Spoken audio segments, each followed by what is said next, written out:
Welcome to my channel. আজকের ভিডিওতে যারা 2024 সালে মাধ্যমিক পরীক্ষা দেবে তো তাদের জন্য খুব ইম্পর্টেন্ট এই অঙ্কটা আজকে সমাধান করব। এই অঙ্কটা দেখবে টেক্সট বইয়ে নেই গো, টেক্সট বইয়ের বাইরে থেকে অঙ্ক, কিন্তু এটা সিলেবাসের মধ্যেকারই অঙ্ক। তো এই অঙ্কগুলো দেখবে কিছু কিছু অঙ্ক থাকে সিলেবাসের মধ্যেকারই অঙ্ক, কিন্তু একটু ঘুরিয়ে এদিক ওদিক করে থাকে। তো সেইগুলো করতে ছাত্রছাত্রীরা খুব সমস্যায় পড়ে। তো সেই জন্যে আমি এই অঙ্কটাকে সমাধান করব, এবং তোমরা যারা ভালোভাবে বুঝতে পেরেছো তারা কিন্তু এই অঙ্কগুলো সহজেই করে ফেলবে। অথচ মনে হবে দেখে খুবই কঠিন, মানে এই অঙ্কটা করি না এরকম মনে হবে, কিন্তু আসলে এই অঙ্কটা তোমরা করেছো, হয়তো অনেকেই করেছো। তো সেই জন্যে এই ধরনের অঙ্কগুলো একটু খুব সতর্ক হয়ে একটু ভালোভাবে করলেই বেরিয়ে যাবে অ্যান্সার, এবং করতেও পারবে, করতে খুবই সোজা। কিন্তু এই অঙ্ক দেখবে হুবহু এরকম ধরো বইয়েতে, টেক্সট বইয়েতে নেই খুব। সেই জন্য অনেকে সমস্যায় পড়ে, আবার অনেকে ঠিকঠাক বুঝে থাকলে ঠিকঠাকই করতে পারে। তো সেই রকম ধরনের একটা অঙ্ক, এটা খুব ইম্পর্টেন্ট। তো কেন ইম্পর্টেন্ট, মানে এই ধরনের অঙ্ক দেখবে আগের বছরে পড়েছিল, আগের বছরে মানে প্রিভিয়াস ইয়ারগুলোতে পড়েছিল। তো সেই জন্য এইটা আজকে সমাধান করব। তো এই রকম ধরনের অঙ্ক, ওই একই অঙ্ক বিভিন্ন ধরনের আসতে পারে, মানে বিভিন্নভাবে আসতে পারে। তো সেই জন্য এই অঙ্কটা আজকে দেখি চলো। দেখো অঙ্কটা দেওয়া আছে, একটা সোজা রাস্তার দুপাশে দুটি উলম্ব স্তম্ভ আছে।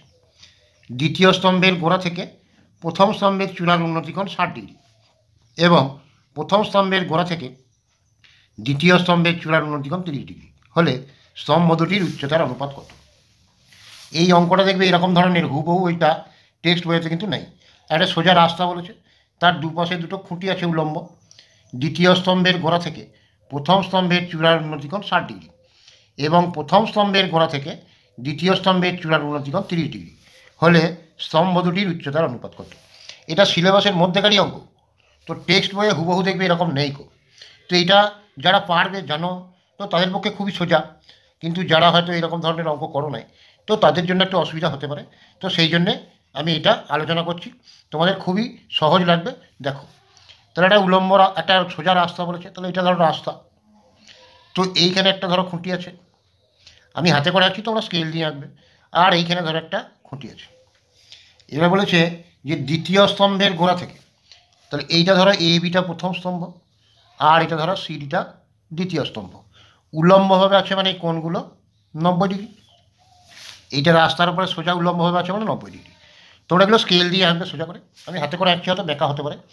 এবারে দ্বিতীয় স্তম্ভের গোড়া, দ্বিতীয় স্তম্ভের গোড়া মানে এইটা, এইখান থেকেই প্রথম স্তম্ভের চূড়ার উন্নতিকোণটা, মানে এইদিকে উন্নতিকোণটা, মানে উপর দিকে তাকালে এটা উন্নতিকোণ হয় বলা হয়, তাহলে এটা হচ্ছে 60 ডিগ্রি। আবার বলছে প্রথম স্তম্ভের গোড়া থেকে, প্রথম স্তম্ভের গোড়া মানে এটা বি বিন্দুটা, এইখান থেকে দ্বিতীয় স্তম্ভের চূড়া মানে সি বিন্দুটা, তাহলে এইখান থেকে এইটার উন্নতিকোণ বলে দিয়েছে 30 ডিগ্রি, দিয়ে এই স্তম্ভ দুটোর উচ্চতার অনুপাত বার করতে বলেছে। তো টেক্সট বইতে দেখবে যে এইটা দেওয়া আছে দেখবে 180 মিটার, এইটা দেওয়া আছে 60 মিটার, এই কোণটা দেওয়া আছে উন্নতিকোণটা, আর এইটা বার করতে বলেছে। এখানে ওই ধরনেরই অঙ্ক, কিন্তু উচ্চতা কোনোটার বলা নেই। আর এখানে যেমন দুটো কোণ দেওয়া আছে, টেক্সট বইতে দেখবে একটা কোণ দেওয়া আছে। তাহলে এটা কীভাবে সমাধান করবে? তো যারা জানো তাদের পক্ষে খুবই সহজ। তো আমি ধরে নিলাম এই এ বি স্তম্ভটার উচ্চতা ধরলাম এক্স মিটার ধরলাম, বা একক ধরলাম, যা হোক। আর এটা তাহলে ওয়াই মিটার, যদি মিটার ধরো মিটার ধরবে, একক ধরলে একক ধরবে। তাহলে এটা লিখে নেবে যে এ বি এবং সিডি রাস্তার দুপাশে দুটি উলম্ব স্তম্ভ, দিয়ে দ্বিতীয় স্তম্ভের গোড়া থেকে প্রথম স্তম্ভের চূড়ার উন্নতিকোণ 60 ডিগ্রি, প্রথম স্তম্ভের গোড়া থেকে দ্বিতীয় স্তম্ভের চূড়ার উন্নতিকোণ 30 ডিগ্রি, আর এ বি সমান এক্স মিটার, সিডি সমান ওয়াই মিটার। এবারে প্রথমে এ বি ডি এই সমকোণী ত্রিভুজটাকে নিচ্ছি।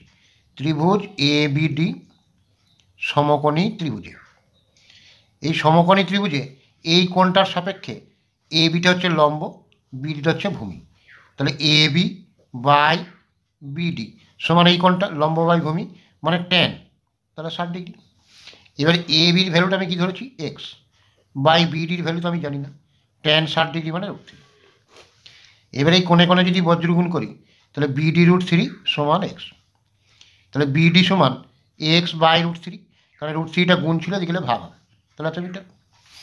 এরপরে দেখো এই ত্রিভুজটা নিচ্ছি, ত্রিভুজ বিসিডি, তাহলে ত্রিভুজ বিসিডি সমকোণী ত্রিভুজ।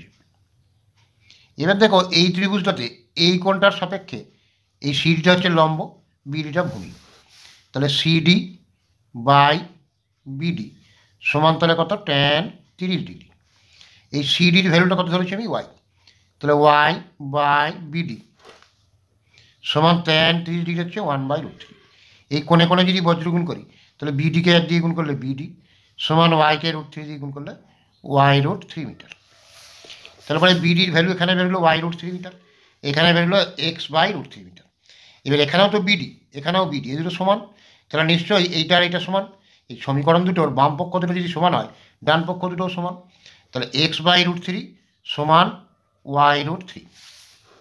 এবার দেখো এখানে এক্সটা ছিল, এই ওয়াইটা y√3টা উপরে ছিল, মানে হরে কত আছে, 1 আছে।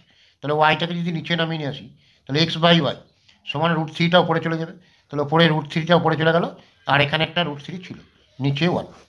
তাহলে x/y সমান √3 গুণ করে 3/1। x/y মানে x/y সমান 3:1। তাহলে স্তম্ভ দুটোর উচ্চতার অনুপাত 3:1। এই অঙ্কটাই অনেকভাবে দিতে পারে। ধরো এখানে টেক্সট বইতে আছে এটা 180 মিটার, এটা 60 মিটার, এই কোণটা বলা আছে, এই কোণটা বলা নেই। আবার 180 মিটারের জায়গায় অন্য দিতে পারে, 45 মিটার, এটা 15 মিটার, এই কোণটা বলা আছে, এটা বার করতে হবে। বা এই কোণটা বলা আছে, এটা বার করতে হবে, একই অঙ্ক। আবার ধরো উচ্চতা কিছু বলে দেওয়া নেই, বলেছে উচ্চতার অনুপাত 3:1, দিয়ে এই কোণটা বলে দিয়েছে, এটা বার করতে পারে। বা এই কোণটা বলে দিয়েছে, এটা বার করতে বলতে পারে। তো আবার এই কোণ দুটো বলে দিয়েছে, উচ্চতা দুটো দেওয়া নাই, তাদের অনুপাত বার করতে পারে, বলতে পারে। তাহলে এই ধরনের অঙ্ক কিন্তু একটু ঘুরিয়ে ফিরিয়ে আসতে পারে। তো আশা করি বুঝতে পেরেছ। যদি বুঝতে কোনো অসুবিধা হয় হোয়াটসঅ্যাপে বা কমেন্টে জানাতে পারো। আর মাধ্যমিক 2024 প্লেলিস্টে অনেক ভিডিও দেবে দেওয়া আছে, তো ওই অঙ্কগুলো ভালো করে করবে, তোমরা খুব ভালো রেজাল্ট করতে পারবে।